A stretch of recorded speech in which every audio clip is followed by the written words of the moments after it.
पंजाबन TV देख रहे सारे दर्शकों का मैं मेघा प्रोग्राम आरोग जीवन दे विच स्वागत करदी हां। जे मैं गल करा आयुर्वेद दी ते जदों तो ये दुनिया बनी है उस वेले तो ही आयुर्वेद है। जे पुरातन समय की असी गल करते हैं कि पुराने समय दे विच लोग किद्दां ठीक हुंदे सी, क्योंकि उस वेले भी लोग बीमार हुंदे सी ते जदों उन्हां दी ठीक करन दी नौबत आंदी सी, उन्हां दा इलाज करन दी गल हुंदी सी, उस वेले आयुर्वेदा ही सब तो उच्चा ते वधिया ते चंगा मन्निया जांदा सी। ते अज भी आयुर्वेद नूं असी पहचानदे हां, मनदे हां ते अपने इलाज लई जे सब तो पहला कोई चीज़ दिमाग दे विच आंदी है जिहड़ी कि पूरी तरह सुरक्षित होवे वो है आयुर्वेद। ते इस बारे ही गलबात करन लई स्टूडियो दे विच असी खास तौर ते बुलाया है डॉक्टर पुनीत नूं। डॉक्टर पुनीत वैदिक न्यूट्रिशनिस्ट ने, नाल ही आयुर्वेदाचार्य ने। बहुत बहुत तुहाडा पंजाबन टीवी दे स्टूडियो दे विच स्वागत करदे हां। ते डॉक्टर पुनीत इत्थों शुरुआत करदे हां ते सब तो पहला तुहाडे तो यही जानदे हां कि असल दे विच आयुर्वेदा की है।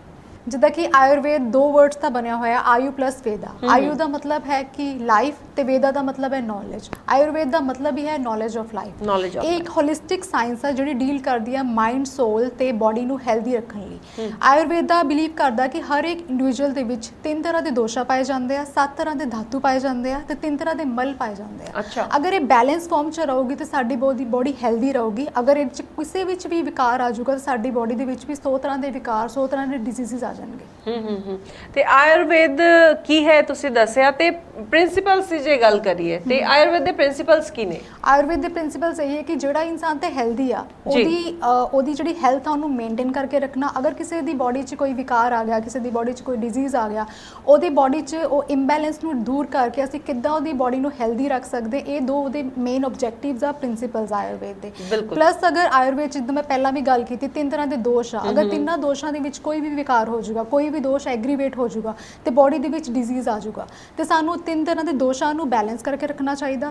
तो 7 तरह के धातु आ उन्हां नूं भी सानू बैलेंस फॉर्म च रखना चाहिए। जिहड़े मल आ 3 तरह के मल आ उन्हां नूं भी बैलेंस करके रखना चाहिए। तो ही असीं हेल्दी कहलावांगे, नहीं तो सानू 100 तरह के विकार आके घेर लैणगे। दोषास दी तुसीं डॉक्टर पुनीत गल कीती ते आयुर्वेद दे विच की है दोषास? आयुर्वेद में जो दोषाज है ये 3 पिलर्स आ। 3 ये मूल कह सकते हैं कि पिलर्स ऑफ आयुर्वेद वा सारा जो साडा आयुर्वेद आ जिहड़ा इहदे उपर ही खड़ा होया, इहदे ते स्टैंड आ। 3 तरह के दोषा होंदे आ, वात, पित्त ते कफ।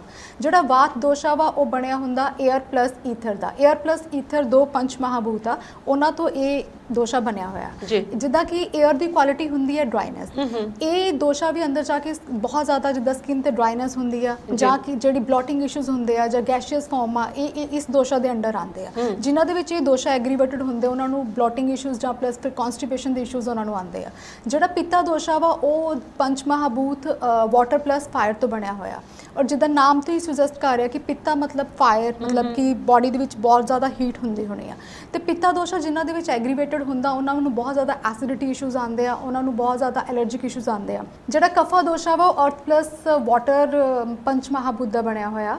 ते ये जिन्हां विच दोषा ज़्यादा हुंदा उन्हां विच कह लो कि जिहड़े कई इदां दे तुसीं देखे होने इंसान कहणगे असीं खांदे बहुत घੱਟ आ लेकिन साडे च फैट बहुत ज़्यादा आई जाता, असीं पानी भी सानू लगता वा। ये दोषा जिन्हां दे विच हुंदा उन्हां दी बॉडी विच बहुत घੱਟ खाणगे, मॉर्निंग ब्रेकफास्ट करनगे जां लंच भी स्किप करनगे तो उन्हां दे विच फैट एक्यूमुलेशन शुरू हो जांदा। ते ये दोषा मेनली हुंदा कि फैट एक्यूमुलेट करदा वा। ते ये वाले दोषा दे विच वाटर रिटेंशन भी बॉडी दे विच बहुत ज़्यादा वध जांदी है।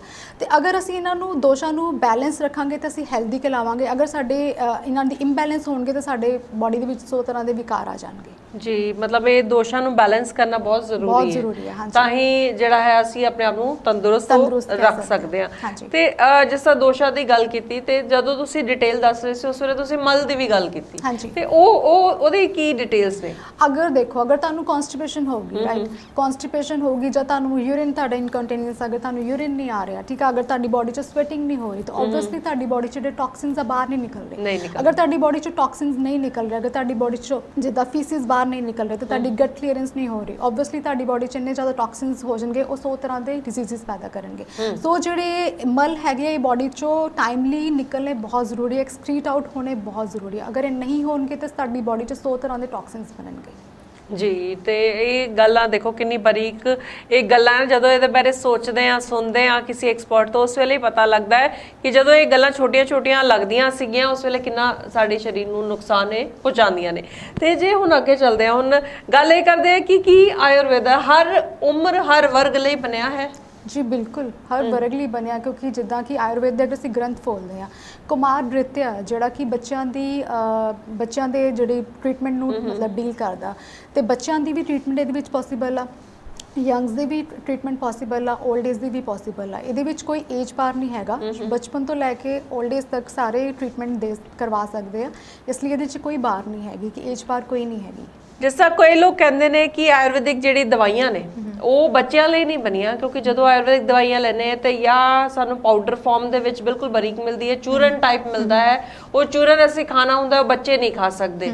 ਤੇ ਕੀ ਇਹ ਮਿਥ ਹੈ ਕਿ ਕੀ ਇਹ ਸੱਚਾਈ ਹੈ?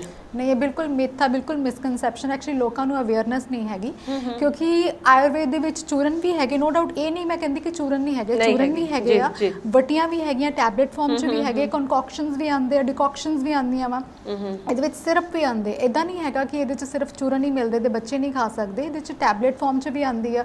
ਕਿਉਂਕਿ ਹੁਣ ਤੇ ਪਹਿਲਾਂ ਟਾਈਮ ਸੀਗਾ ਕਿ ਜਦੋਂ ਚੂਰਨ ਨਹੀਂ ਮਿਲਦੇ ਸੀਗੇ, ਹੁਣ ਤੇ ਆਯੁਰਵੈਦਿਕ ਫਾਰਮਾਸਿਊਟੀਕਲ ਇੰਨੀ ਜ਼ਿਆਦਾ ਐਡਵਾਂਸ ਹੋ ਗਈ ਹੈ ਕਿ ਟੈਬਲੇਟ ਫਾਰਮ 'ਚ ਕਾਫੀ ਸਾਰੀ ਮੈਡੀਸਿਨਸ, ਈਵਨ ਜਿਹੜੇ ਬੱਚਿਆਂ ਦੇ, ਈਵਨ ਆਪਾਂ ਕਫ ਸਿਰਪਸ ਦੀ ਗੱਲ ਕਰੀਏ ਤੇ ਕਾਫੀ ਸਾਰੇ ਜਿਹੜੇ ਕਫ ਸਿਰਪ ਜਿਹੜੇ ਆਯੁਰਵੈਦਿਕ ਮੈਡੀਸਿਨ ਉਹ ਸਿਰਪ ਫਾਰਮ 'ਚ ਮਿਲ ਰਹੇ ਆ। ਤੇ ਇਦਾਂ ਇਹ ਸਾਰਾ ਮਿਥ ਹੈਗਾ, ਕੋਈ ਇਹਦੇ 'ਚ ਟਰੂ ਨਹੀਂ ਹੈਗਾ ਕਿ ਚੂਰਨ ਫਾਰਮ 'ਚ ਹੀ ਮਿਲਦਾ ਵਾ। ਠੀਕ ਆ, ਕਈ ਚੀਜ਼ਾਂ ਹੈਗੀਆਂ ਵਾ ਕਿ ਕਈ ਚੂਰਨ ਵੀ ਹੈਗੇ ਆ, ਬਟ ਸਿਰਪ ਫਾਰਮ 'ਚ ਵੀ ਅਵੇਲੇਬਲ ਆ, ਟੈਬਲੇਟ ਫਾਰਮ 'ਚ ਵੀ ਅਵੇਲੇਬਲ ਆ। ਮਤਲਬ ਇਦਾਂ ਨਹੀਂ ਹੈ ਕਿ ਸਿਰਫ ਸਾਨੂੰ ਚੂਰਨ ਹੀ ਖਾਣਾ ਪਏਗਾ? ਬਿਲਕੁਲ ਨਹੀਂ, ਇਹ ਇੱਕ ਮਿਸਕਨਸੈਪਸ਼ਨ ਕਹਿ ਸਕਦੇ ਆ, ਜਾਂ ਅਵੇਅਰਨੈਸ ਨਹੀਂ ਹੈਗੀ ਲੋਕਾਂ ਨੂੰ, ਬਿਕਾਜ਼ ਲੋਕਾਂ ਨੂੰ ਉਹ ਪੁਰਾਣਾ ਹੀ ਆਯੁਰਵੇਦ ਹੈਗਾ ਕਿ ਪਤਾ ਨਹੀਂ ਚੂਰਨ ਹੀ ਖਿਲਾਈ ਜਾ ਰਿਹਾ, ਬਟ ਇਹ ਬਿਲਕੁਲ ਵੀ ਟਰੂ ਨਹੀਂ ਹੈਗਾ। ਜੀ ਬਿਲਕੁਲ ਠੀਕ ਹੈ।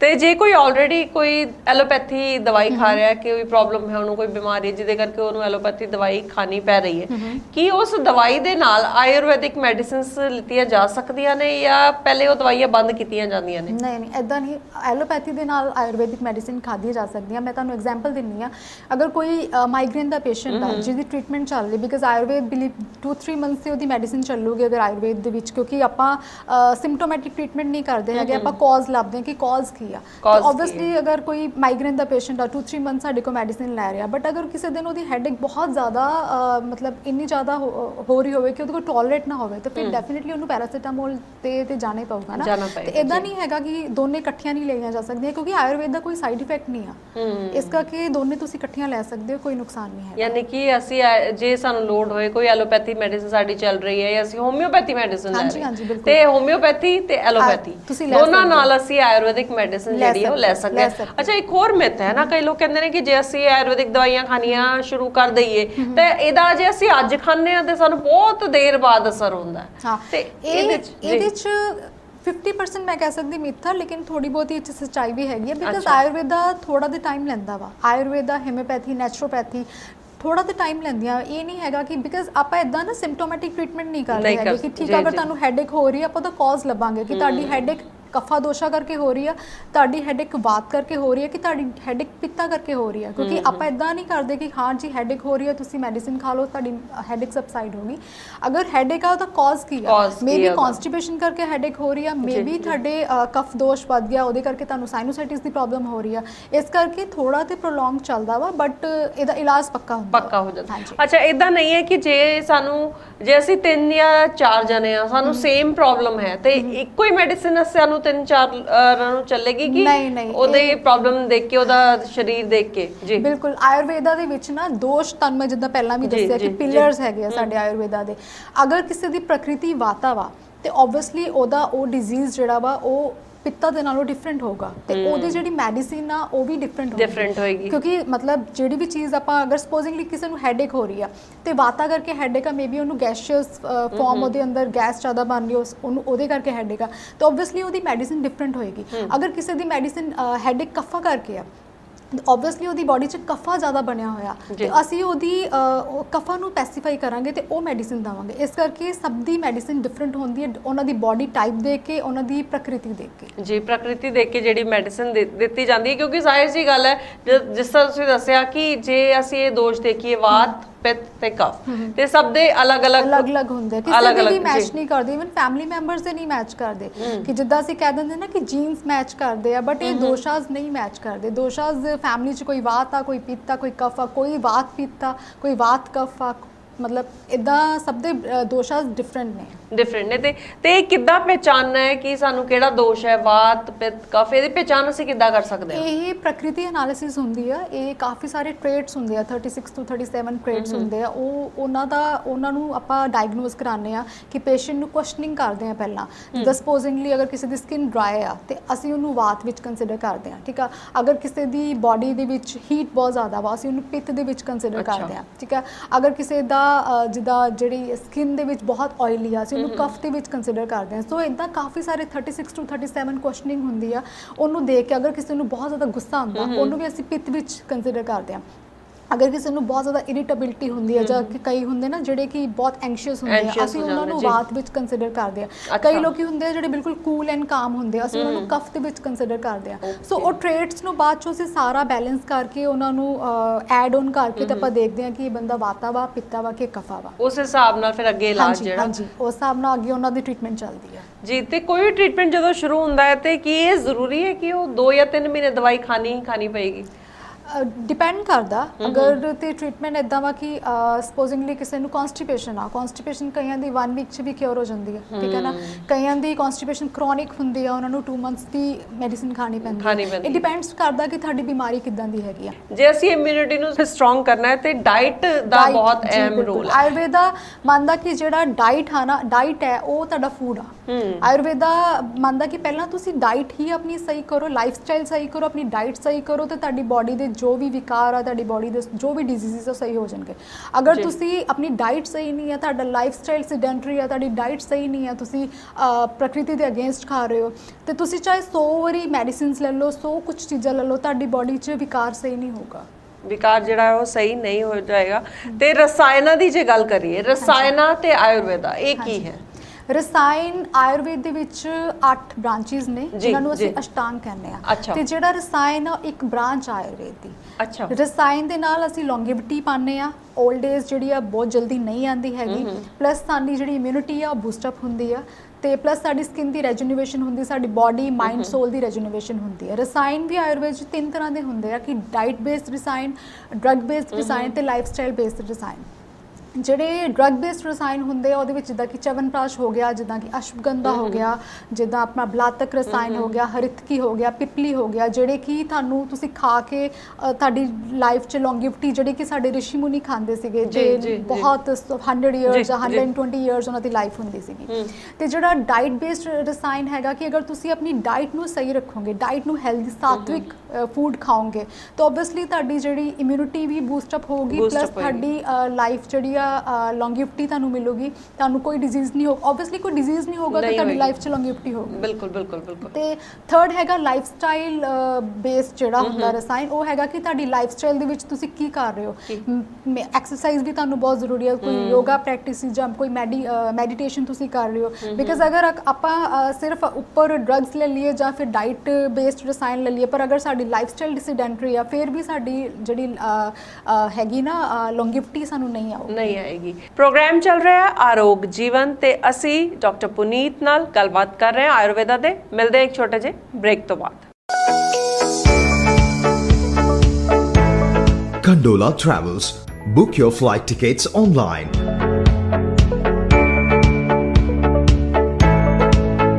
Fast and easy way to book your domestic and international flight tickets. Friendly customer support. Travel in budget and style.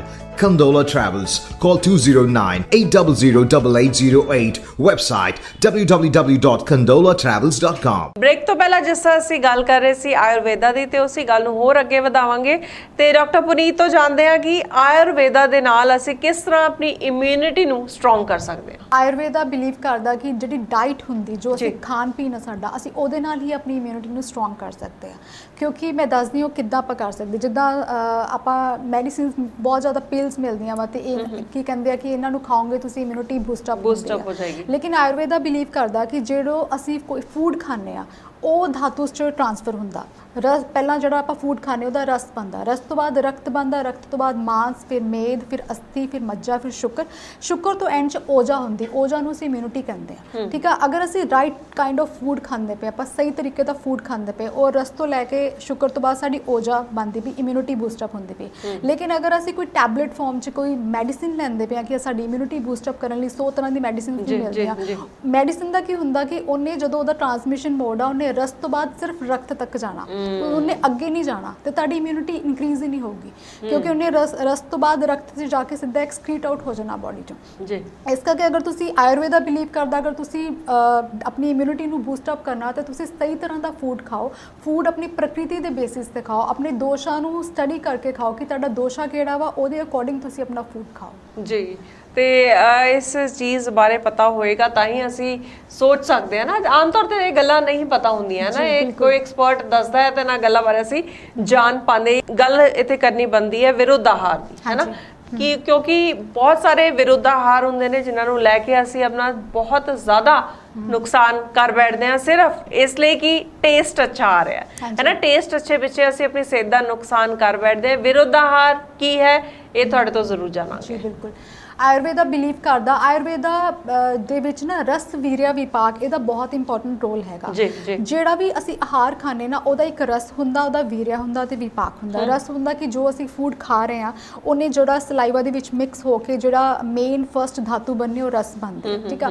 ਵੀਰਿਆ ਹੁੰਦਾ ਕਿ ਉਹ ਫੂਡ ਹੌਟ ਆ ਕਿ ਕੋਲਡ ਆ, ਠੀਕ ਹੈ। ਉਹ ਕੋਈ ਵੀ ਫੂਡ ਨੂੰ ਜਦੋਂ ਅਸੀਂ ਕੰਬਾਈਨ ਕਰਦੇ, ਇਹ ਚੀਜ਼ ਜ਼ਰੂਰ ਦੇਖਣੀ ਹੁੰਦੀ ਹੈ ਕਿ ਦੋਨੇ ਫੂਡ ਦੇ ਕੰਬੀਨੇਸ਼ਨ ਸੇਮ ਹੋਣੇ ਚਾਹੀਦੇ। ਅਗਰ ਅਸੀਂ ਕੋਲਡ ਅਤੇ ਕੋਲਡ ਦੇ ਨਾਲ ਹੀ ਤੇ ਵਿਪਾਕ ਹੁੰਦਾ ਕਿ ਉਹਦੇ ਡਾਈਜੈਸਟਿਵ ਇਫੈਕਟ ਕੀ ਆ, ਕਿ ਜਦੋਂ ਫੂਡ ਅਸੀਂ ਖਾ ਲੈਂਦੇ ਉਹਦੀ ਐਬਜ਼ੌਰਪਸ਼ਨ ਹੋ ਜਾਂਦੀ ਆ, ਉਹਦੀ ਅਸਿਮੀਲੇਸ਼ਨ ਹੋ ਜਾਂਦੀ, ਉਸ ਤੋਂ ਬਾਅਦ ਉਹਦਾ ਕਿਹੜਾ ਵਿਪਾਕ ਆ, ਉਹਦੀ ਉਸ ਟਾਈਮ ਤੇ ਜਿਹੜੀ ਤਸੀਰ ਆ ਉਹ ਕੀ ਆਉਂਦੀ ਆ।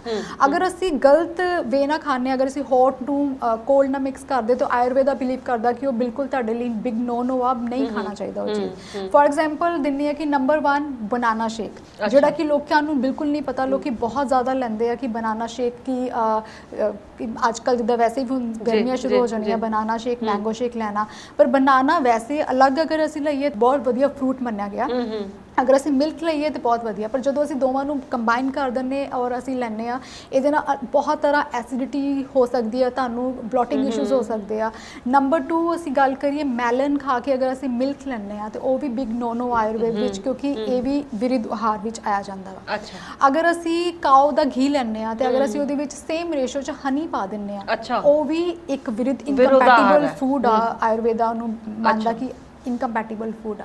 ਇੱਕ ਜਿਹੜੇ ਅਸੀਂ ਫਰੂਟਸ ਖਾਂਦੇ ਆ, ਮਿਕਸ ਫਰੂਟ ਬਣਾ ਲੈਂਦੇ, ਮਿਕਸ ਚਾਟ ਬਣਾ ਲੈਂਦੇ ਜੀ, ਉਹ ਵੀ ਆਯੁਰਵੇਦਾ ਮੰਨਦਾ ਕਿ ਇਹ ਵਿਰੁੱਧ ਆਹਾਰ 'ਚ ਆਉਂਦਾ, ਕਿਉਂਕਿ ਫਰੂਟ ਤੁਸੀਂ ਇਕੱਲਾ ਖਾਓਗੇ ਤਾਂ ਤੁਹਾਡੇ ਲਈ ਤੁਹਾਡੀ ਇਮਿਊਨਿਟੀ ਬੂਸਟਅਪ ਕਰਦਾ, ਤੁਹਾਨੂੰ ਐਨਰਜੀ ਦਿੰਦਾ, ਤੁਹਾਨੂੰ ਵਾਈਟਾਮਿਨਸ ਦਿੰਦਾ, ਨਿਊਟ੍ਰੀਐਂਟਸ ਦਿੰਦਾ। ਲੇਕਿਨ ਅਗਰ ਤੁਸੀਂ ਇਕੱਲਾ ਇੱਕ ਐਪਲ ਨੂੰ ਤੁਸੀਂ ਸਿਟਰਸ ਫਰੂਟ ਨਾਲ ਖਾ ਲਓਗੇ ਤੇ ਉਹ ਤੁਹਾਨੂੰ ਉਲਟਾ ਅਸਰ ਕਰੂਗਾ, ਕਿਉਂਕਿ ਅਗਰ ਤੁਸੀਂ ਐਪਲ ਖਾਣਾ ਤੁਸੀਂ ਉਹਨੂੰ ਪੀਅਰ ਦੇ ਨਾਲ ਕੰਬੀਨੇਸ਼ਨ ਕਰ ਸਕਦੇ ਹੋ। ਅਗਰ ਤੁਸੀਂ ਸਿਟਰਸ ਫਰੂਟ ਖਾਣਾ ਤੇ ਉਹੀ ਫੈਮਿਲੀ ਦਾ ਸਿਟਰਸ ਫਰੂਟ ਖਾਓ। ਅਗਰ ਤੁਸੀਂ ਔਰੇਂਜਸ ਖਾ ਰਹੇ ਹੋ ਤੁਸੀਂ ਮੌਸੰਮੀ ਦੇ ਨਾਲ ਖਾ ਸਕਦੇ ਹੋ, ਜਾਂ ਤੁਸੀਂ ਔਰੇਂਜ ਨੂੰ ਤੁਸੀਂ ਪਾਈਨਐਪਲ ਦੇ ਨਾਲ ਖਾ ਸਕਦੇ ਹੋ। ਅਗਰ ਤੁਸੀਂ ਲੈ ਰਹੇ ਹੋ ਬੈਰੀਜ਼ ਖਾ ਰਹੇ ਹੋ, ਸਟ੍ਰਾਬੈਰੀ ਨੂੰ ਅਗਰ ਤੁਸੀਂ ਐਪਲ ਦੇ ਨਾਲ ਲੈ ਰਹੇ ਹੋ, ਉਹ ਵੀ ਵਿਰੁੱਧ ਆਹਾਰ ਹੈ। ਅਗਰ ਤੁਸੀਂ ਸਟ੍ਰਾਬੈਰੀਜ਼ ਲੈਣੀ ਹੈ, ਫਿਰ ਉਹ ਬੈਰੀ ਫੈਮਿਲੀ ਦਾ ਹੀ ਕੋਈ ਫਰੂਟ ਚੱਕੋ, ਜਿੱਦਾਂ ਕਿ ਬਲੂਬੈਰੀਜ਼ ਹੋ ਗਈਆਂ ਜਾਂ ਫਿਰ ਕ੍ਰੈਨਬੈਰੀਜ਼ ਹੋ ਗਈਆਂ, ਤੁਸੀਂ ਉਹ ਲੈ ਸਕਦੇ ਹੋ ਇਕੱਠੀ। ਤੇ ਇੱਕ ਜਿਹੜਾ ਬਹੁਤ ਹੀ ਸਭ ਫੈਮਿਲੀ 'ਚ ਮਿਲਣਾ ਦਾ ਯੂਜ਼ ਹੁੰਦਾ ਕਿ ਜਿਹੜੀ ਆਪਾਂ ਚਾਹ ਪੀਂਦੇ ਆ, ਉਹ ਬਹੁਤ ਜ਼ਿਆਦਾ ਵਿਰੁੱਧ 'ਚ ਆਉਂਦੀ ਆ, ਔਰ ਅਸੀਂ ਸਾਰੀ ਆਈ ਥਿੰਕ ਇੰਡੀਅਨ ਸਾਰੀ ਫੈਮਿਲੀਜ਼ 'ਚ ਚਾਹ ਤੇ ਬਣਦੀ ਆ, ਕਿਉਂਕਿ ਜਦੋਂ ਅਸੀਂ ਜਿਹੜੀ ਗ੍ਰੀਨ ਟੀ ਹੁੰਦੀ ਹੈ ਜਾਂ ਬਲੈਕ ਟੀ ਹੁੰਦੀ ਹੈ, ਉਹ 'ਚ ਕੈਟੇਕਿਨਸ ਹੁੰਦੇ ਕਿ ਜਿਹੜੇ ਬਹੁਤ ਗੁੱਡ ਹੁੰਦੇ, ਐਂਟੀਆਕਸੀਡੈਂਟ ਹੁੰਦੇ ਆ। ਤੇ ਲੇਕਿਨ ਜਦੋਂ ਅਸੀਂ ਉਹਦੇ 'ਚ ਕਸੀਨ ਮਿਲਕ ਜਦੋਂ ਅਸੀਂ ਮਿਲਕ ਮਿਕਸ ਕਰਦੇ, ਮਿਲਕ ਦਾ ਜਿਹੜਾ ਕਸੀਨ ਹੁੰਦਾ ਉਹ ਕੈਟੇਕਿਨਸ ਨੂੰ ਸਪਰੈਸ ਕਰ ਦਿੰਦਾ, ਤੇ ਉਹਦੇ ਨਾਲ ਕੀ ਹੁੰਦਾ ਕਿ ਉਹ ਐਂਟੀਆਕਸੀਡੈਂਟ ਤੁਹਾਡਾ ਜਿਹੜਾ ਵਾ ਉਹ ਬਿਲਕੁਲ ਖਤਮ ਹੋ ਜਾਂਦਾ, ਜਿਹੜਾ ਕੈਟੇਕਿਨਸ ਖਤਮ ਹੋ ਜਾਂਦੇ ਆ, ਤੇ ਤੁਹਾਨੂੰ ਉਹਦਾ ਜਿਹੜਾ ਅਸਰ ਆ, ਜਿਹੜਾ ਤੁਹਾਨੂੰ ਡੀਟੌਕਸੀਫਾਈ ਕਰਨਾ ਸੀ, ਉਲਟਾ ਉਹਨੇ ਤੁਹਾਡੀ ਬੋਡੀ 'ਚ ਟੌਕਸਿਨਸ ਪੈਦਾ ਕਰ ਦਿੰਦੇ। ਤੇ ਤੁਸੀਂ ਦੇਖਿਆ ਹੋਊਗਾ ਕਿ ਜਦੋਂ ਅਸੀਂ ਚਾਹ ਪੀਂਦੇ ਆ, ਐਸਿਡਿਟੀ ਬਹੁਤ ਜ਼ਿਆਦਾ ਹੁੰਦੀ ਹੈ, ਕਿ ਕਹਿੰਦੇ ਕਿ ਗੈਸ ਹੋ ਜਾਂਦੀ ਜਾਂ ਕੁਛ ਇੱਦਾਂ। ਇਸੇ ਕਰਕੇ ਹੁੰਦੀ ਹੈ ਕਿਉਂਕਿ ਆਪਾਂ ਨੂੰ ਪਤਾ ਨਹੀਂ ਕਿ ਚਾਹ ਦੇ ਵਿੱਚ ਜਦੋਂ ਅਸੀਂ ਦੁੱਧ ਮਿਕਸ ਕਰਦੇ ਹੋ, ਇੱਕ ਵਿਰੁੱਧ ਇਨਕੰਪੈਟੀਬਲ ਚੀਜ਼ ਹੈ। ਬਿਲਕੁਲ। ਇੱਕ ਹੋਰ ਜਿਹੜਾ ਹੈਗਾ ਵਾ ਕਿ ਜਿਹੜੀ ਕਰਡ ਆ, ਅੱਜ ਕੱਲ੍ਹ ਲੋਕੀ ਤੁਸੀਂ ਦੇਖਿਆ ਹੋਣਾ ਕਿ ਸਮੂਦੀਜ਼ ਦਾ ਬਹੁਤ ਟ੍ਰੈਂਡ ਆ ਕਿ ਬਿਲਕੁਲ, ਲੋਕੀ ਜੀ। ਕਰਡ ਦੇ ਵਿੱਚ ਫਰੂਟ ਪਾ ਰਹੇ, ਫਰੂਟ ਪਾ ਕੇ ਓਟਸ ਪਾ ਕੇ ਖਾ ਰਹੇ ਆ। ਉਹ ਸਭ ਤੋਂ ਜ਼ਿਆਦਾ ਇਨਕੰਪੈਟੀਬਲ ਚੀਜ਼ ਆ, ਕਿਉਂਕਿ ਕਰਡ ਦੇ ਵਿੱਚ ਅਗਰ ਅਸੀਂ ਫਰੂਟ ਖਾਵਾਂਗੇ ਉਹ ਆਯੁਰਵੇਦ ਵਿੱਚ ਉਹਨੂੰ ਇਨਕੰਪੈਟੀਬਲ ਮੰਨਿਆ ਗਿਆ। ਫਰੂਟ ਨੂੰ ਤੁਸੀਂ ਅਲੱਗ ਲੈ ਸਕਦੇ ਹੋ, ਕਰਡ ਨੂੰ ਤੁਸੀਂ ਕਿਸੇ ਗ੍ਰੇਨਸ ਨਾਲ ਲੈ ਸਕਦੇ ਹੋ, ਤੁਸੀਂ ਫਰੂਟ ਦੇ ਨਾਲ ਨਹੀਂ ਲੈ ਫਰੂਟਸ ਨਾਲ ਸਕਦੇ। ਨਹੀਂ ਜੀ। ਬਿਲਕੁਲ ਬਹੁਤ ਵਧੀਆ ਗੱਲਾਂ ਤੁਸੀਂ ਡਾਕਟਰ ਪੁਨੀਤ ਦੱਸ ਰਹੇ ਹੋ। ਖਾਸ ਤੌਰ ਤੇ ਇਹ ਜੋ ਤੁਸੀਂ ਦੱਸਿਆ ਬਨਾਨਾ ਸ਼ੇਕ ਹੈ ਨਾ, ਇਹ ਤਾਂ ਬੜਾ ਕਾਮਨ ਹੈ ਤੇ ਬਹੁਤ ਕਾਮਨ ਆ। ਮੈਂਗੋ ਸ਼ੇਕ, ਬਨਾਨਾ ਸ਼ੇਕ ਤੇ ਹੁਣ ਟ੍ਰੈਂਡਿੰਗ ਸਮਰਸ ਆ ਜਾਣੇ, ਸਭ ਨੇ ਲੈਣਾ ਵਾ, ਬਟ ਇਹ ਸਭ ਤੋਂ ਜ਼ਿਆਦਾ ਅਗੇਂਸਟ ਆ ਕਿ ਆਯੁਰਵੇਦਾ ਵਿੱਚ। ਇੱਕ ਹੋਰ ਹੈਗਾ ਕਿ ਅਗਰ ਅਸੀਂ ਕਿਊਕੰਬਰ ਜਾਂ ਟੋਮੈਟੋਜ਼ ਆ, ਇਹਦੇ ਉੱਪਰ ਅਸੀਂ ਲੈਮਨਸ ਡ੍ਰਿਜ਼ਲ ਕਰਕੇ ਖਾਂਦੇ ਆ ਸੈਲਡ ਐਜ਼ ਅ, ਲੇਕਿਨ ਉਹ ਵੀ ਗਲਤ ਆ, ਉਹ ਵੀ ਵਿਦ ਇਨਕੰਪੈਟੀਬਲ ਪਰ ਇਹ ਤਾਂ ਆਮ ਹੀ ਅਸੀਂ ਹਰ ਘਰ ਦੇ ਵਿੱਚ ਕਰਦੇ ਆ, ਅਸੀਂ ਖੀਰਾ ਤੇ ਟਮਾਟਰ ਤੇ ਨਿੰਬੂ ਤੇ ਨਮਕ ਪਾ ਕੇ। ਇਹ ਬਿਲਕੁਲ ਇਨਕੰਪੈਟੀਬਿਲਿਟੀ ਆ, ਕਿਉਂਕਿ ਉਹ ਪੰਜਨ ਫੈਮਿਲੀ ਦਾ ਵਾ। ਜਿਹੜੇ ਕਿਊਕੰਬਰ ਆ ਉਹ ਪੰਜਨ ਫੈਮਿਲੀ ਚ ਆਉਂਦੇ ਆ, ਤੇ ਜਿਹੜਾ ਲੈਮਨ ਆ ਉਹ ਸਾਰ ਫੈਮਿਲੀ ਚ ਆਉਂਦਾ, ਤੇ ਉਹ ਬਿਲਕੁਲ ਇਨਕੰਪੈਟੀਬਲ ਚੀਜ਼ ਆ। ਯਾਨੀ ਕਿ ਜਦੋਂ ਅਸੀਂ ਇਦਾਂ ਖਾਂਦੇ ਆ ਤੇ ਆਯੁਰਵੇਦਾ ਦੇ ਹਿਸਾਬ ਨਾਲ ਇਹਦਾ ਸਿੱਧੇ ਤੌਰ ਤੇ ਸਾਡੇ ਸਰੀਰ ਨੂੰ ਨੁਕਸਾਨ ਹੁੰਦਾ। ਸਿੱਧੇ ਤੌਰ ਤੇ ਸਾਡੀ ਬਾਡੀ 'ਚ 100 ਤਰ੍ਹਾਂ ਦੇ ਟੌਕਸਿਨਸ ਬਣਦੇ। ਟੌਕਸਿਨਸ ਬਣਨਗੇ, ਸਾਡੀ ਗਟ ਕਲੀਅਰ ਨਹੀਂ ਹੋਗੀ, ਸਾਡੀ ਟੌਕਸਿਨਸ ਤੋਂ ਸਾਡੇ ਆਮਾ ਬਣੂਗਾ, ਆਮਾ ਤੋਂ ਸਾਨੂੰ ਵਿਕਾਰ ਹੋਣਗੇ, ਵਿਕਾਰ ਜਿਹੜੇ ਉਹ ਪੈਦਾ ਹੋ ਜਾਣਗੇ। ਇਸ ਲਈ ਇਹ ਸਾਰੀਆਂ ਗੱਲਾਂ ਬਾਰੇ ਧਿਆਨ ਦੇਣਾ ਬਹੁਤ ਜ਼ਰੂਰੀ ਹੈ। ਵਿਰੁੱਧ ਆਹਾਰ ਨੇ, ਜੇ ਅਨੁਪਾਨ ਦੀ ਗੱਲ ਕੀਤੀ ਜਾਵੇ ਤੇ ਅਨੁਪਾਨ ਤੇ ਆਯੁਰਵੇਦਾ ਇਹ ਕੀ ਹੈ? ਤੁਸੀਂ ਕਦੀ ਮੈਡੀਕਲ ਜਿਹੜੇ ਹੈਗੇ BMS ਪ੍ਰੈਕਟੀਸ਼ਨਰ ਜਾਂ ਕਦੀ ਹੋਮਿਓਪੈਥੀ ਪ੍ਰੈਕਟੀਸ਼ਨਰ ਕੋ ਗਏ ਹੋਵੋਗੇ, ਉਹਨਾਂ ਨੇ ਤੁਹਾਨੂੰ ਮੈਡੀਸਿਨ ਦੇਣ ਤੋਂ ਪਹਿਲਾਂ ਇਦਾਂ ਕਹਿੰਦੇ ਆ ਨਾ ਕਿ ਤੁਸੀਂ ਕਾਫੀ ਨਹੀਂ ਲੈਣੀ, ਜਾਂ ਤੁਸੀਂ ਇਹ ਵਾਲੀ ਮੈਡੀਸਿਨ ਦੁੱਧ ਨਾਲ ਲੈਣੀ ਆ, ਇਹ ਵਾਲੀ ਮੈਡੀਸਿਨ ਖਾਣ ਤੋਂ ਬਾਅਦ ਕਰਡ ਨਹੀਂ ਲੈਣਾ, ਇਹ ਵਾਲੀ ਮੈਡੀਸਿਨ ਹਨੀ ਨਾਲ ਲੈਣੀ ਆ। ਉਹ ਜਿਹੜੀਆਂ ਸਾਰੀਆਂ ਡੂਜ਼ ਐਂਡ ਡੋਂਟਸ ਹੁੰਦੀਆਂ ਨਾ, ਉਹ ਸਾਰੇ ਅਨੁਪਾਨ ਦੇ ਵਿੱਚ ਆਣੇ ਕਿ ਜਿਹੜੀ ਤੁਹਾਡੀ ਮੈਡੀਸਿਨ ਆ ਜਾਂ ਕੋਈ ਜਿਹੜੀ ਡਾਈਟ ਹੈ ਸਪੈਸੀਫਿਕ ਜਿਹੜੀ ਤੁਹਾਨੂੰ ਮੈਂਸ਼ਨ ਕੀਤੀ ਹੈ, ਉਹ ਤੁਸੀਂ ਕਿਹੜੀ ਚੀਜ਼ ਨਾਲ ਲੈਣੀ ਆ, ਉਹਦੇ ਬਾਅਦ 'ਚੋਂ ਤੁਸੀਂ ਕੀ ਲੈਣਾ ਹੈਗਾ, ਕਿਹੜਾ ਲਿਕੁਇਡ ਲੈਣਾ, ਉਹ ਅਨੁਪਾਨ ਵਿੱਚ ਆਉਂਦਾ। ਜਿੱਦਾਂ ਕਿ ਫੋਰ ਐਗਜ਼ਾਮਪਲ ਦੀ ਤੌਰ ਤੇ ਅਗਰ ਸਿੱਤੋਪਲਾਦੀ ਚੂਰਨ ਕੰਜੈਸ਼ਨ ਵਾਸਤੇ ਹੁੰਦਾ, ਅਕਿਊਟ ਨਿਮੋਨੀਆ ਵਾਸਤੇ ਆਪਾਂ ਸਿੱਤੋਪਲਾਦੀ ਯੂਜ਼ ਕਰਦੇ ਆ। ਅਗਰ ਤੁਸੀਂ ਸਿੱਤੋਪਲਾਦੀ ਦੇ ਮਗਰੋਂ ਤੁਸੀਂ ਪਾਣੀ ਲੈ ਰਹੇ ਹੋ, ਉਹ ਤੁਹਾਨੂੰ ਉਹਦਾ ਇਫੈਕਟ ਨਹੀਂ ਆਊਗਾ, ਬੈਨੀਫਿਟ ਨਹੀਂ ਮਿਲਣਗੇ ਸਿੱਤੋਪਲਾਦੀ ਦੇ। ਅਗਰ ਤੁਸੀਂ ਸਿੱਤੋਪਲਾਦੀ ਨੂੰ ਹਨੀ ਦੇ ਨਾਲ ਮਿਕਸ ਕਰਕੇ ਉਹਦਾ ਇੱਕ ਬਣਾ ਕੇ ਨਾ ਪੇਸਟ ਬਣਾ ਕੇ ਤੁਸੀਂ ਲਓਗੇ, ਤੇ ਉਹ ਤੁਹਾਡੀ ਜਿਹੜਾ ਅਕਿਊਟ ਤੁਹਾਡਾ ਨਿਮੋਨੀਆ ਵਾ ਜਾਂ ਤੁਹਾਨੂੰ ਬ੍ਰੌਂਕਾਈਟਿਸ ਦੀ ਪ੍ਰੋਬਲਮ ਆ, ਉਹ ਤੁਹਾਡੀ ਉਹ ਮਤਲਬ ਜਿਹੜਾ ਟੌਕਸਿਨਸ ਆ ਉਹ ਬਾਹਰ ਆਊਗਾ, ਜਿਹੜਾ ਤੁਹਾਡਾ ਫਲੈਜਮ ਆ ਉਹ ਤੁਹਾਡਾ ਬਾਹਰ ਆਊਗਾ। ਇਦਾਂ ਹੀ ਅਗਰ ਜਿਹੜਾ ਗਿਲੋਏ ਦਾ ਜੂਸ ਹੈਗਾ, ਅਗਰ ਕੋਈ ਡਾਇਬੀਟਿਕ ਪੇਸ਼ੈਂਟ ਆ, ਡਾਇਬੀਟਿਕ ਦੀ ਕੋਈ ਮੈਡੀਸਿਨ ਉਹਦੀ ਚੱਲ ਰਹੀ ਆ, ਤੇ ਉਹਦੇ ਮਗਰੋਂ ਅਨੁਪਾਨ ਹੁੰਦਾ ਗਿਲੋਏ ਦਾ ਜੂਸ ਲੈਣਾ ਹੁੰਦਾ, ਰਾਈਟ। ਅਗਰ ਕਿਸੇ ਨੂੰ ਫੀਵਰ ਆ ਜਾਂ ਕਿਸੇ ਨੂੰ ਕੋਈ ਇਨਫੈਕਸ਼ਨ ਹੈਗੀ ਆ, ਕੋਈ ਵੀ ਜਿੱਦਾਂ ਸਕਿਨ ਦੀ ਡਿਜ਼ੀਜ਼ਸ ਆ, ਤੇ ਉਹਨੂੰ ਜਿਹੜਾ ਉਹਦੀ ਜਿਹੜੀ ਮੈਡੀਸਿਨ ਚੱਲਦੀ ਆ, ਉਸ ਤੋਂ ਬਾਅਦ ਜਿਹੜਾ ਉਹਨੇ ਅਨੁਪਾਨ ਲੈਣਾ ਹੁੰਦਾ, ਉਹਨੂੰ ਨੀਮ ਦਾ ਵਾਟਰ ਲੈਣਾ ਹੁੰਦਾ। ਅੱਛਾ। ਤੇ ਇਦਾਂ ਹੀ ਕਾਫੀ ਜ਼ਿਆਦਾ ਆਯੁਰਵੇਦ ਬਿਲੀਵ ਕਰਦਾ ਕਿ ਜਿੰਨੀਆਂ ਵੀ ਮੈਡੀਸਿਨਸ ਲੈਣੀਆਂ ਹੁੰਦੀਆਂ ਉਹਦੇ ਨਾਲ ਕੋਈ ਨਾ ਕੋਈ ਅਨੁਪਾਨ ਹੁੰਦਾ, ਕਿਉਂਕਿ ਅਨੁਪਾਨ ਨੇ ਹੀ ਬੈਨੀਫਿਟ ਦੇਣਾ ਹੁੰਦਾ। ਅੱਛਾ। ਤੇ ਕਿਸੇ ਦੇ ਨਾਲ ਹਨੀ ਅਨੁਪਾਨ ਹੁੰਦਾ, ਕਿਸੇ ਦੇ ਨਾਲ ਜਿਹੜਾ ਕਾਓ ਦਾ ਘੀ ਹੁੰਦਾ ਉਹ ਅਨੁਪਾਨ ਹੁੰਦਾ, ਕਿਸੇ ਦੇ ਨਾਲ ਅਸੀਂ ਬਟਰ ਮਿਲਕ ਦੇਣਾ ਹੁੰਦਾ, ਕਿਸੇ ਦੇ ਨਾਲ ਮਿਲਕ ਦੇਣਾ ਹੁੰਦਾ। ਤੇ ਸੇਮ ਇਦਾਂ ਹੀ ਜਿਹੜੇ ਵਾਤ ਜਾਂ ਪਿੱਤ ਜਾਂ ਕਫ ਦੋਸ਼ਾ ਵਾ, ਇਹਨਾਂ ਦੇ ਵੀ ਅਨੁਪਾਨ ਆ।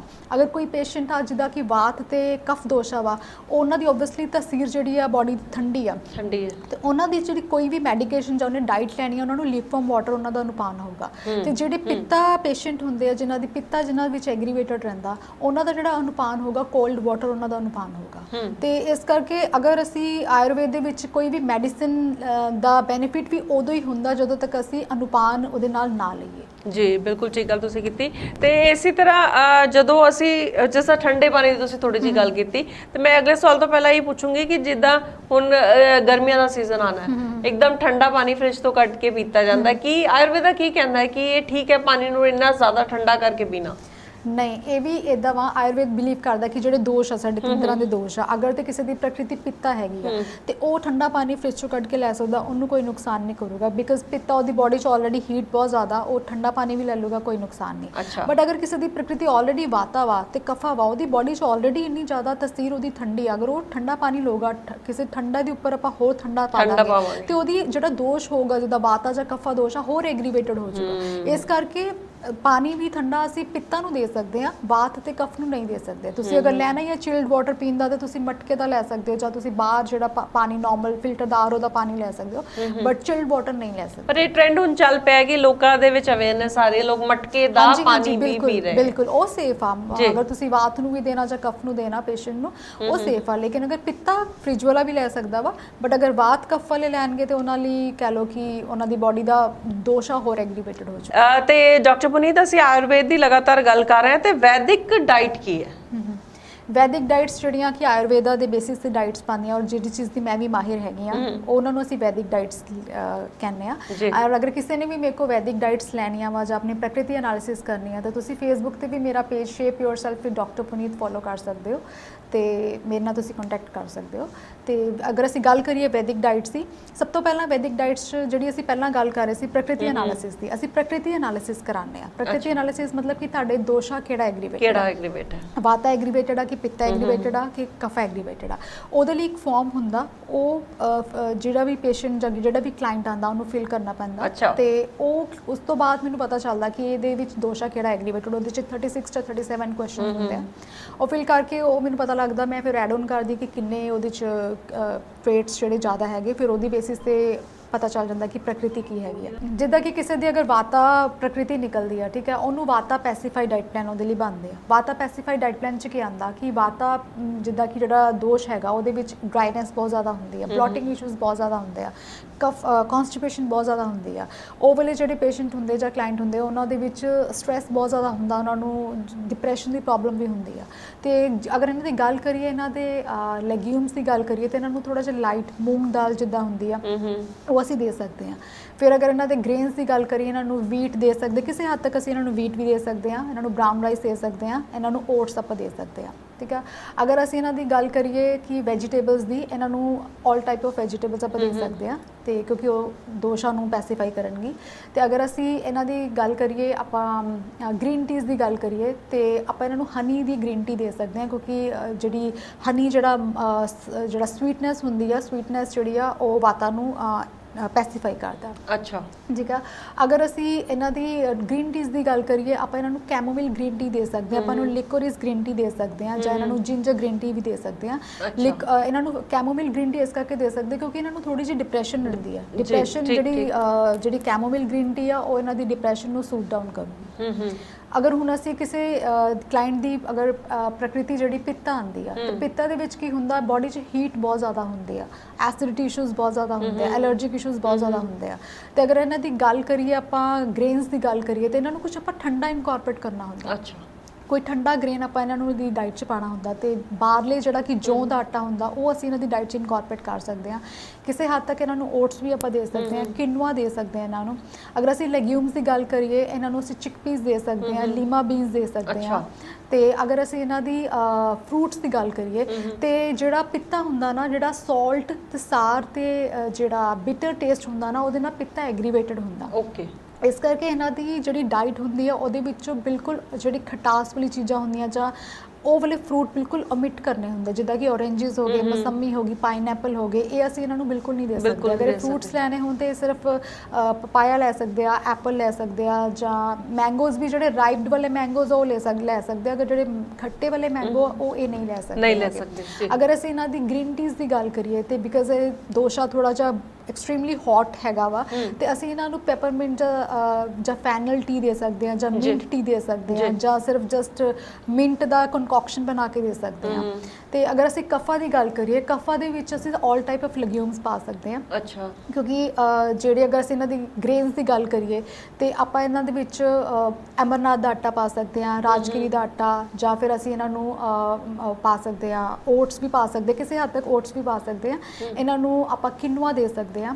ਅਗਰ ਅਸੀਂ ਇਹਨਾਂ ਦੇ ਫਰੂਟਸ ਦੀ ਗੱਲ ਕਰੀਏ ਤੇ ਜਿਹੜਾ ਕਫਾ ਵਾ ਉਹ ਸਵੀਟ ਤੇ ਸਾਰ ਤੇ ਸਾਲਟ ਇਹਨਾਂ ਨਾਲ ਐਗਰੀਵੇਟ ਹੁੰਦਾ। ਤੇ ਜਿਹੜੇ ਬਹੁਤ ਸਵੀਟ ਫਰੂਟ ਹੁੰਦੇ ਆ, ਜਿੱਦਾਂ ਕਿ ਮੈਂਗੋ, ਰਾਈਪਨ ਮੈਂਗੋ ਹੋ ਗਿਆ, ਜਾਂ ਬਨਾਨਾ ਹੋ ਗਿਆ, ਜਾਂ ਪਪਾਇਆ ਵੀ, ਈਵਨ ਜਿਹੜਾ ਮਿੱਠਾ ਪਪਾਇਆ ਉਹ ਵੀ ਅਸੀਂ ਇਹਨਾਂ ਦੀ ਡਾਈਟ 'ਚ ਇਨਕੋਰਪੋਰੇਟ ਨਹੀਂ ਕਰ ਸਕਦੇ। ਜਿੱਦਾਂ ਕਿ ਪੀਅਰ ਹੋ ਗਏ, ਐਪਲ ਹੋ ਗਏ, ਉਹ ਅਸੀਂ ਇਹਨਾਂ ਦੀ ਡਾਈਟ 'ਚ ਪਾ ਸਕਦੇ ਹਾਂ। ਠੀਕ ਆ। ਅਗਰ ਅਸੀਂ ਇਹਨਾਂ ਦੀ ਗੱਲ ਕਰੀਏ ਗ੍ਰੀਨ ਟੀਜ਼ ਦੀ, ਇਹਨਾਂ ਨੂੰ ਆਪਾਂ ਜੈਸਮਿਨ ਗ੍ਰੀਨ ਟੀ ਦੇ ਸਕਦੇ ਹਾਂ, ਜਾਂ ਲਿਕੋਰਿਸ ਗ੍ਰੀਨ ਟੀ, ਜਾਂ ਆਪਾਂ ਇਹਨਾਂ ਨੂੰ ਫੈਨਲ ਦੀ ਕੰਕੋਕਸ਼ਨ ਵੀ ਦੇ ਸਕਦੇ ਹਾਂ, ਕਿਉਂਕਿ ਇਹਨਾਂ ਦੇ ਵਿੱਚ ਰਿਟੈਂਸ਼ਨ ਬਹੁਤ ਜ਼ਿਆਦਾ ਹੁੰਦੀ ਹੈ। ਅਗਰ ਇਹਨਾਂ ਦੇ ਵਿੱਚ ਜਿੱਦਾਂ ਕਹਿ ਲਓ ਕਿ ਪਾਣੀ ਭਰਿਆ ਹੁੰਦਾ ਬੋਡੀ 'ਚ ਨਾ, ਤੇ ਪਾਣੀ ਜਿੱਦਾਂ ਕਿ ਬੋਡੀ ਦੀ ਰਿਟੈਂਸ਼ਨ ਆ, ਅਗਰ ਇਹਨੂੰ ਸਬਸਾਈਡ ਕਰਨ ਲਈ ਆਪਾਂ ਇਹਨਾਂ ਨੂੰ ਜੈਸਮਿਨ ਗ੍ਰੀਨ ਟੀ ਦੇਵਾਂਗੇ ਕਿ ਇਹਨਾਂ ਦੀ ਬੋਡੀ 'ਚੋਂ ਜਿਹੜੀ ਰਿਟੈਂਸ਼ਨ ਦੂਰ ਹੋ ਜਾਏ। ਜੀ, ਤੇ ਮਤਲਬ ਕਹਿਣ ਦਾ ਮਤਲਬ ਹੈ ਕਿ ਵਾਤ, ਪਿੱਤ, ਕਫ ਤੇ ਜਿਹੜੀ ਹੈ ਉਹ ਆਯੁਰਵੇਦਾ ਦੀ ਹਰ ਚੀਜ਼ ਨਿਰਭਰ ਕਰਦੀ ਹੈ। ਜੇ ਅਸੀਂ ਫਰੂਟਸ ਦੀ ਗੱਲ ਕਰਦੇ ਹਾਂ ਤੇ ਫਰੂਟਸ ਵੀ ਅਸੀਂ ਉਸੇ ਹਿਸਾਬ ਨਾਲ ਦੇ ਸਕਦੇ, ਕਿਉਂਕਿ ਟੇਸਟ ਬਹੁਤ ਮੈਟਰ ਕਰਦੇ, ਕਿਉਂਕਿ ਟੇਸਟ ਵੀ ਦੋਸ਼ਾਸ ਨੂੰ ਐਗਰੀਵੇਟ ਕਰਦੇ ਆ। ਤੇ ਅਸੀਂ ਇਹਨਾਂ ਦੀ ਡਾਈਟ 'ਚ ਜਿਹੜੇ ਟੇਸਟ ਆ ਉਹ ਵੀ ਦੇਖਣੇ ਹੁੰਦੇ ਕਿ ਕਿਹੜੇ ਟੇਸਟ ਅਸੀਂ ਪਾਣੇ ਆ, ਕਿਹੜੇ ਟੇਸਟ ਆਪਾਂ ਨਹੀਂ ਪਾਣੇ ਹੈ। ਵੈਦਿਕ ਡਾਈਟ ਪਲਾਨ ਜਿਸ ਤਰ੍ਹਾਂ ਅਸੀਂ ਗੱਲ ਕਰ ਰਹੇ ਹਾਂ ਤੇ ਜਿਨ੍ਹਾਂ ਨੂੰ ਕਫਾ ਦੀ ਪ੍ਰੋਬਲਮ ਜ਼ਿਆਦਾ ਹੈ ਉਹਨਾਂ ਲਈ ਡਾਈਟ ਪਲਾਨ ਫਿਰ ਕਿੱਦਾਂ ਤੁਸੀਂ ਤਿਆਰ ਕਰਦੇ ਹੋ? ਠੀਕ ਆ। ਕਫਾ, ਜਿਨ੍ਹਾਂ ਨੂੰ ਕਫਾ ਬਹੁਤ ਜ਼ਿਆਦਾ ਰਹਿੰਦਾ, ਓਬਵੀਅਸਲੀ ਉਹਨਾਂ ਦੀ ਬਾਡੀ 'ਚ ਰਿਟੈਂਸ਼ਨ ਬਹੁਤ ਜ਼ਿਆਦਾ ਰਹਿੰਦੀ, ਉਹਨਾਂ ਦੇ ਵਿੱਚ ਫੈਟ ਦੀ ਐਕਿਊਮੂਲੇਸ਼ਨ ਬਹੁਤ ਜ਼ਿਆਦਾ ਰਹਿੰਦੀ ਆ, ਤੇ ਉਹਨਾਂ ਵਿੱਚ ਕਫਾ ਪੈਸੀਫਾਈਂਗ ਡਾਈਟ ਪਲਾਨਸ ਬਣਦੇ ਆ। ਤੇ ਉਹਦੇ ਵਿੱਚ ਇਦਾਂ ਹੁੰਦਾ ਕਿ ਜਿੱਦਾਂ ਕਿ ਮਾਰਨਿੰਗ ਪਹਿਲਾਂ ਸਭ ਤੋਂ ਪਹਿਲਾਂ ਮਾਰਨਿੰਗ ਡਰਿੰਕ ਹੁੰਦਾ ਕਿ 8 o'clock ਉੱਠ ਕੇ ਤੁਸੀਂ 5 soaked almonds to walnuts ਲੈਣੇ ਹੁੰਦੇ ਆ, ਤੇ ਵਿਦ ਐਲੋਵੇਰਾ ਦਾ ਜੂਸ ਮੈਂ ਪਾਉਂਦੀ ਹਾਂ ਕਿ ਐਲੋਵੇਰਾ ਦਾ ਜੂਸ ਤੁਸੀਂ ਲੈਣਾ। ਅਰਾਊਂਡ 9:30 ਦੇ ਅਰਾਊਂਡ ਮੈਂ ਇਹਨਾਂ ਨੂੰ ਪਾਉਂਗੀ ਕਿ ਓਟਸ ਦਾ ਚਿੱਲਾ ਤੁਸੀਂ ਲੈ ਸਕਦੇ ਹੋ, ਜਾਂ ਤੁਸੀਂ ਓਟਸ ਦਾ ਚਿੱਲਾ ਦਾ ਤੁਸੀਂ ਕਿਨਵਾ ਦਾ ਚਿੱਲਾ ਲੈ ਸਕਦੇ ਹੋ। ਤੇ ਅਰਾਊਂਡ 11:30 ਕੋਈ ਵੀ ਫਰੂਟ ਇੱਕ ਜਿਹੜਾ ਕਿ ਜ਼ਿਆਦਾ ਸਵੀਟ ਨਾ ਹੋਵੇ, ਜਿੱਦਾਂ ਕਿ ਐਪਲ ਹੋ ਗਿਆ ਜਾਂ ਪਪਾਇਆ ਹੋ ਗਿਆ, ਇਹ ਇਹਨਾਂ ਦੀ ਡਾਈਟ 'ਚ ਜਾਊਗਾ। ਅਗਰ ਲੰਚ ਦੀ ਗੱਲ ਕਰੀਏ ਤੇ ਇਹਨਾਂ ਨੂੰ ਮਲਟੀਗ੍ਰੇਨ ਰੋਟੀ ਵੀ ਆਪਾਂ ਪਾ ਸਕਦੇ ਹਾਂ, ਕਿਉਂਕਿ ਇਹਨਾਂ ਨੂੰ ਪ੍ਰੋਪਰ ਵੀਟ ਨਹੀਂ ਪਾਣੀ। ਅਗਰ ਅਸੀਂ ਇਹਨਾਂ ਨੂੰ ਪ੍ਰੋਪਰ ਵੀਟ ਪਾ ਦਾਂਗੇ ਤੇ ਕਫ ਓਬਵੀਅਸਲੀ ਵਧੂਗਾ। ਵੀਟ ਦਾ ਹਮੇਸ਼ਾ ਕੰਬੀਨੇਸ਼ਨ ਪਾਣਾ ਕਿ ਵੀਟ ਨੂੰ ਕਿਸੇ ਚੀਜ਼ ਨਾਲ ਮਿਕਸ ਕਰਕੇ, ਤੇ ਇਹਦੇ ਵਿੱਚ ਜਿਹੜਾ ਜੌਂ ਦਾ ਆਟਾ ਸੀ ਉਹ ਵੀ ਨਹੀਂ ਮਿਕਸ ਕਰਨਾ ਹੁੰਦਾ ਕਿਉਂਕਿ ਉਹਦੀ ਤਾਸੀਰ ਬਹੁਤ ਠੰਡੀ ਹੁੰਦੀ ਆ। ਮਲਟੀਗ੍ਰੇਨ ਰੋਟੀ ਕੋਈ ਵੀ ਵੈਜ ਨਾਲ ਲੈ ਸਕਦੇ ਆ, ਤੇ ਇਹਨਾਂ ਦੀ ਕੇਸ ਵਿੱਚ ਪੋਟੈਟੋਜ਼ ਅਸੀਂ ਨਹੀਂ ਪਾਉਂਦੇ ਹੈਗੇ। ਤੇ ਅਗਰ ਤੁਸੀਂ ਬਰਾਊਨ ਰਾਈਸ ਦੀ ਗੱਲ ਕਰੀਏ ਜਾਂ ਲੰਚ ਵਿੱਚ ਮਲਟੀਗ੍ਰੇਨ ਰੋਟੀ ਲੈ ਸਕਦੇ, ਜਾਂ ਬਰਾਊਨ ਰਾਈਸ ਦਾਲ ਦੇ ਨਾਲ ਲੈ ਸਕਦੇ, ਜਾਂ ਚਿਕਪੀਸ ਦੇ ਨਾਲ ਲੈ ਸਕਦੇ ਆ, ਜਾਂ ਰੋਂਗੀ ਦੇ ਨਾਲ ਲੈ ਸਕਦੇ ਆ। ਤੇ ਉਸ ਤੋਂ ਬਾਅਦ ਅਗਰ ਅਸੀਂ ਗੱਲ ਕਰੀਏ, ਬਿਕਾਜ਼ ਇਹਨਾਂ ਦੀ ਜਿਹੜੀ ਡਾਈਜੈਸਟਿਵ ਫਾਇਰ ਆ ਥੋੜੀ ਸਲੋ ਹੁੰਦੀ ਆ, ਉਹਨੂੰ ਏਡ ਔਨ ਕਰਨ ਲਈ ਆਪਾਂ ਇਹਨਾਂ ਦੀ ਲੰਚ ਤੋਂ ਬਾਅਦ ਇਹਨਾਂ ਨੂੰ ਜਿੰਜਰ ਪਾਉਂਦੇ ਆ ਕਿ ਜਿੰਜਰ ਵਾਲੀ ਜਿਹੜੀ ਹੁੰਦੀ ਨਾ ਟੀ ਜਿਹੜੀ ਆ ਕਿ ਜਸਟ ਕੰਕੋਕਸ਼ਨ ਬਣਾ ਕੇ ਜਿੰਜਰ ਨੂੰ ਪਾ ਕੇ ਨਾਲ ਥੋੜਾ ਜਿਹਾ ਲੈਮਨ ਸਕਵੀਜ਼ ਕਰਕੇ ਅਸੀਂ ਇਹਨਾਂ ਨੂੰ ਇਹ ਦਿੰਦੇ ਆ। ਅਰਾਊਂਡ 4:30 ਗ੍ਰੀਨ ਟੀ ਪਾਉਂਦੇ ਆ। ਗ੍ਰੀਨ ਟੀ ਜਿਹੜੀ ਕਿ ਤੁਹਾਨੂੰ ਮੈਂ ਆਲਰੇਡੀ ਮੈਂਸ਼ਨ ਕੀਤੀ ਕਿ ਜੈਸਮੀਨ ਗ੍ਰੀਨ ਟੀ ਪਾ ਸਕਦੇ ਆ ਆਪਾਂ ਇਹਨਾਂ ਦੀ ਡਾਈਟ 'ਚ, ਜਾਂ ਇਹਨਾਂ ਨੂੰ ਫੈਨਲ ਦੇ ਸਕਦੇ ਆ, ਜਾਂ ਇਹਨਾਂ ਨੂੰ ਕਿਸੇ ਹੱਦ ਤੱਕ ਆਪਾਂ ਅਜਵਾਇਨ ਦਾ ਵਾਟਰ ਵੀ ਇਨਕੋਰਪੋਰੇਟ ਕਰ ਸਕਦੇ ਆ। ਤੇ ਉਹਦੇ ਨਾਲ ਕੀ ਹੁੰਦਾ ਕਿ ਜਿਹੜਾ ਸੀਡ ਮਿਕਸ ਹੁੰਦਾ ਉਹ ਮੈਂ ਇਨਕੋਰਪੋਰੇਟ ਕਰਨੀ ਕਿ ਸੀਡ ਮਿਕਸ ਜ਼ਰੂਰ ਲੈਣਾ। ਅਰਾਊਂਡ 7 o'clock ਇਹਨਾਂ ਨੂੰ ਡਿਨਰ ਦੇਣਾ ਹੁੰਦਾ, ਤੇ ਡਿਨਰ ਦੇ ਵਿੱਚ ਜਿੱਦਾਂ ਕਿ ਸੂਪੀ ਦਲੀਆ ਹੋ ਗਿਆ, ਜਾਂ ਸੂਪੀ ਗ੍ਰੇਨਸ ਹੋ ਗਏ, ਜਾਂ ਜਿੱਦਾਂ ਸੂਪੀ ਕਿਨਵਾ ਹੋ ਗਿਆ, ਜਾਂ ਫਿਰ ਕੋਈ ਵੀ ਕਿਨਵਾ ਦੀ ਕੋਈ ਪੁਡਿੰਗ ਹੋ ਗਈ, ਕੁਝ ਇਸ ਟਾਈਪ ਦਾ ਫੂਡ ਮੈਂ ਇਨਕੋਰਪੋਰੇਟ ਕਰਦੀ ਹਾਂ। ਮਤਲਬ ਇਹ ਤੇ ਮੈਂ ਤੁਹਾਨੂੰ ਇੱਕ ਦਿਨ ਦੀ ਦੱਸ ਰਹੀ ਹਾਂ, ਨਹੀਂ ਤੇ ਕਾਫੀ ਸਾਰੀਆਂ ਆਪਸ਼ਨਸ ਹੁੰਦੀਆਂ ਕਿ ਕਿਸੇ ਦਿਨ ਕੁਝ ਹੁੰਦਾ, ਨੈਕਸਟ ਡੇ ਕੁਝ ਹੋਰ ਹੁੰਦਾ। ਉਸ ਤੋਂ ਬਾਅਦ ਅਰਾਊਂਡ 7:30 ਇਹਨਾਂ ਦੀ ਮੈਂ ਫੈਨਲ ਵਾਟਰ ਪਾਉਂਦੀ ਹਾਂ ਕਿ ਜਿਹੜੀ ਮਤਲਬ ਅਗਰ ਕੋਈ ਬਲੋਟਿੰਗ ਕੁਝ ਹੈਗੀ ਹੈ ਸਾਰੇ ਦਿਨ ਦੀ ਬਲੋਟਿੰਗ ਨੂੰ ਸਬਸਾਈਡ ਕਰਨ ਲਈ, ਤੇ ਇਹਨਾਂ ਦੀ ਡਾਈਟ ਵਿੱਚ ਮਿਲਕ ਇਨਕੋਰਪੋਰੇਟ ਨਹੀਂ ਕਰਨਾ ਹੁੰਦਾ। ਤੇ ਬਸ ਇਹਨਾਂ ਦੀ ਡਾਈਟ 8 o'clock ਤੱਕ ਖਤਮ ਹੋ ਜਾਂਦੀ ਹੈ, ਬਿਕਾਜ਼ ਅਗਰ ਪਿੱਤ ਦੀ ਗੱਲ ਕਰੀਏ ਉਹਨਾਂ ਦੀ 10 o'clock ਉਹਨਾਂ ਦੀ ਡਾਈਟ 'ਚ ਮਿਲਕ ਵੀ ਉਹਨਾਂ ਨੂੰ ਇਨਕੋਰਪੋਰੇਟ ਕਰਨਾ ਹੈ। ਬਟ ਕਫਾ 'ਚ ਆਲਰੇਡੀ ਫੈਟ ਇੰਨਾ ਜ਼ਿਆਦਾ ਹੁੰਦਾ, ਆਲਰੇਡੀ ਰਿਟੈਂਸ਼ਨ ਇੰਨੀ ਜ਼ਿਆਦਾ ਹੁੰਦੀ, ਇਹਨਾਂ ਦੀ ਡਾਈਟ 'ਚ ਮਿਲਕ ਇਨਕੋਰਪੋਰੇਟ ਨਹੀਂ ਹੁੰਦਾ। ਤੇ ਇਹ ਡਾਈਟ ਆ ਕਫਾ ਦੀ। ਜੀ ਮਤਲਬ ਕੀ ਹੈ ਕਿ ਜੇ ਅਸੀਂ ਵੈਦਿਕ ਡਾਈਟ ਪਲਾਨ ਵੀ ਲੈ ਰਹੇ ਹਾਂ ਤੇ ਉਹ ਪੂਰੀ ਤਰ੍ਹਾਂ ਸਾਡੇ ਲਈ ਕਿੰਨੀ ਜ਼ਿਆਦਾ ਸੇਫ ਹੈ ਹਨਾ, ਪੂਰੀ ਤਰ੍ਹਾਂ ਸਾਡਾ ਜਿਹੜਾ ਦੋਸ਼ ਆ ਉਹਨੂੰ ਦੇਖ ਕੇ ਵੈਦਿਕ ਡਾਈਟ ਪਲਾਨ ਜਿਹੜਾ ਉਹ ਬਣਾਇਆ ਜਾਂਦਾ ਹੈ, ਤੇ ਕਾਫੀ ਕੁਝ ਐਡ ਉਹਦੇ ਵਿੱਚ ਕਰਨਾ ਕਾਫੀ ਡੂਜ਼ ਐਂਡ ਡੋਨਟਸ ਹੁੰਦੇ ਆ, ਕਾਫੀ ਡੂਜ਼ ਐਂਡ ਡੋਨਟਸ ਹੁੰਦੇ ਕਿ ਜਿਹੜੇ ਅਸੀਂ ਵੈਦਿਕ ਡਾਈਟ 'ਚ ਕਰਨੇ ਹੁੰਦੇ, ਸਿਹਤ ਲਈ ਬਹੁਤ ਚੰਗੇ ਸਾਬਿਤ ਹੁੰਦੇ ਨੇ। ਤੇ ਇਹਦੇ ਨਾਲ ਹੀ ਜੇ ਮੈਂ ਪੁੱਛਾਂ ਸ਼ਤਾਵਰੀ ਹਰਬ ਬਾਰੇ ਗੱਲ ਜੇ ਕਰੀਏ, ਤੇ ਸ਼ਤਾਵਰੀ ਹਰਬ ਕੀ ਹੈ ਤੇ ਕਿੱਦਾਂ ਸਰੀਰ ਨੂੰ ਫਾਇਦਾ ਦੇ ਸਕਦਾ ਹੈ? ਸ਼ਤਾਵਰੀ ਨੂੰ ਅਸੀਂ ਕੁਈਨ ਆਫ ਹਰਬਸ ਕਹਿੰਦੇ ਆ, ਕਿਉਂਕਿ ਇਹ ਇੱਕ ਐਸਪੈਰਾਗਸ ਫੈਮਿਲੀ ਆ, ਉਹਦੇ ਨੀਚੇ ਰੂਟ ਹੁੰਦੀ ਆ, ਔਰ ਉਹ ਰੂਟ ਦੇ ਵਿੱਚ 100 ਰੂਟਸ ਇਕੱਠੀਆਂ ਲੱਗੀਆਂ ਹੁੰਦੀਆਂ, ਤੇ ਉਹ ਹਰਬ ਨੂੰ ਅਸੀਂ ਸ਼ਤਾਵਰੀ ਦਾ ਨਾਮ ਦਿੱਤਾ। ਉਹਦੇ ਨਾਲ ਇਕੱਲੀ ਇੱਕ ਰੂਟ ਨਹੀਂ ਹੁੰਦੀ, ਇਹਦੇ ਨਾਲ 100 ਰੂਟਸ ਇਕੱਠੀਆਂ ਲੱਗੀਆਂ ਹੁੰਦੀਆਂ। ਇਹ ਜਿਹੜੀ ਰੂਟ ਆ ਇਹ ਸ਼ਤਾਵਰੀ ਇਹ ਬਹੁਤ ਜ਼ਿਆਦਾ ਬੈਨੀਫੀਸ਼ੀਅਲ ਆ ਜਿਹੜੀਆਂ ਲੇਡੀਜ਼ ਹੁੰਦੀਆਂ ਜਿਨ੍ਹਾਂ ਨੂੰ ਮੈਨੋਪੌਜ਼ ਹੋ ਜਾਂਦਾ। ਮੈਨੋਪੌਜ਼ ਦੇ ਨਾਲ ਇੱਕ ਪ੍ਰੋਬਲਮ ਹੁੰਦੀ ਕਿ ਡਿਪਰੈਸ਼ਨ ਆ ਜਾਂਦਾ, ਹੌਟ ਫਲੈਸ਼ਿਸ ਬਹੁਤ ਜ਼ਿਆਦਾ ਹੁੰਦੀਆਂ, ਮੂਡ ਇਰੀਟੇਬਿਲਿਟੀ ਹੁੰਦੀ ਹੈ ਕਿ ਕਦੀ ਬੰਦਾ ਇਰੀਟੇਬਲ ਹੁੰਦਾ, ਕਦੀ ਬੰਦੇ ਦਾ ਨਹੀਂ ਮਨ ਕਰਦਾ ਬੁਲਾਉਣ ਦਾ, ਡਿਪਰੈਸ਼ਨ ਹੋ ਜਾਂਦਾ, ਜਾਂ ਫਿਰ weight gain ਬਹੁਤ ਜ਼ਿਆਦਾ ਹੋ ਜਾਂਦਾ ਲੇਡੀਜ਼ ਦਾ। ਜਿਹੜੇ ਸਾਈਡ ਸਿੰਪਟਮਸ ਆਉਂਦੇ ਨਾ ਮੈਨੋਪੌਜ਼ ਨੂੰ, ਉਹਨੂੰ ਇਸ ਇੱਕੋ ਹੀ ਹਰਬ ਸਬਸਾਈਡ ਕਰਦੀ ਆ। ਔਰ ਇਹ ਮੈਂ ਜ਼ਰੂਰ ਪਾਉਂਦੀ ਹਾਂ ਜਿਹੜਾ ਕੋਈ ਮੇਰੇ ਕੋਲ ਕਲਾਇੰਟ ਆਉਂਦਾ ਨਾ, ਮੈਨੋਪੌਜ਼ ਦਾ ਕਲਾਇੰਟ ਆਉਂਦਾ, ਕਿਉਂਕਿ ਮੈਨੋਪੌਜ਼ ਦੇ ਕੰਡੀਸ਼ਨ 'ਚ ਜਾ ਕੇ ਨਾ ਤੁਹਾਡਾ weight loss ਨਹੀਂ ਹੁੰਦਾ। ਅਗਰ ਉਸ ਟਾਈਮ ਤੇ ਜਾ ਕੇ ਤੁਸੀਂ weight loss ਕਰਨਾ ਤੇ ਸ਼ਤਾਵਰੀ ਉਹਨਾਂ ਦੀ ਡਾਈਟ 'ਚ ਲਿਆਣਾ ਹੀ ਹੁੰਦਾ, ਉਹਨਾਂ ਦੇ ਲਾਈਫ ਸਟਾਈਲ ਵਿੱਚ ਸ਼ਤਾਵਰੀ ਨੂੰ ਐਡ ਕਰਨਾ ਪੈਂਦਾ। ਜੀ ਤੇ ਇਸ ਤਰ੍ਹਾਂ ਬਹੁਤ ਸਾਰੇ ਹਰਬਸ ਹੋਰ ਵੀ ਨੇ ਜਿਹਦਾ ਸਾਡੇ ਸਰੀਰ ਨੂੰ ਬਹੁਤ ਫਾਇਦਾ ਹੁੰਦਾ ਹੈ, ਤੇ ਆਯੁਰਵੇਦਾ ਹਮੇਸ਼ਾ ਹੀ ਜ਼ੋਰ ਦਿੰਦਾ ਹੈ ਕਿ ਉਹ ਚੀਜ਼ਾਂ ਲਓ ਜਿਸ ਨਾਲ ਤੁਹਾਡੀ ਸਿਹਤ ਹਮੇਸ਼ਾ ਤੰਦਰੁਸਤ ਰਹੇ। ਤੁਸੀਂ ਉਹ ਚੀਜ਼ਾਂ ਲਓ ਜਿਹੜੇ ਤੁਹਾਡੇ ਘਰ ਦੇ ਵਿੱਚ ਉਪਲਬਧ ਹੋਏ ਤਾਂ ਕਿ ਤੁਸੀਂ ਤੰਦਰੁਸਤ ਮਹਿਸੂਸ ਕਰ ਸਕੋ। ਡਾਕਟਰ ਪੁਨੀਤ, ਤੁਸੀਂ ਸਾਡੇ ਸਟੂਡੀਓ ਦੇ ਵਿੱਚ ਆਏ, ਤੁਸੀਂ ਆਯੁਰਵੇਦਾ ਬਾਰੇ, ਵੈਦਿਕ ਡਾਈਟ ਪਲਾਨਸ ਬਾਰੇ ਜਾਂ ਵੈਦਿਕ ਅਸੀਂ ਘਰ ਦੇ ਵਿੱਚ ਰਹਿ ਕੇ ਹੋਰ ਕੀ ਕੁਝ ਖਾ ਸਕਦੇ, ਆਯੁਰਵੇਦ ਨਾਲ ਜੁੜ ਕੇ ਅਸੀਂ ਕਿੱਦਾਂ ਆਪਣੇ ਆਪ ਨੂੰ ਤੰਦਰੁਸਤ ਰੱਖ ਸਕਦੇ, ਤੁਸੀਂ ਬਹੁਤ ਕੁਝ ਸਾਨੂੰ ਦੱਸਿਆ। ਤੁਹਾਡਾ ਬਹੁਤ ਬਹੁਤ ਸ਼ੁਕਰੀਆ। Thank you.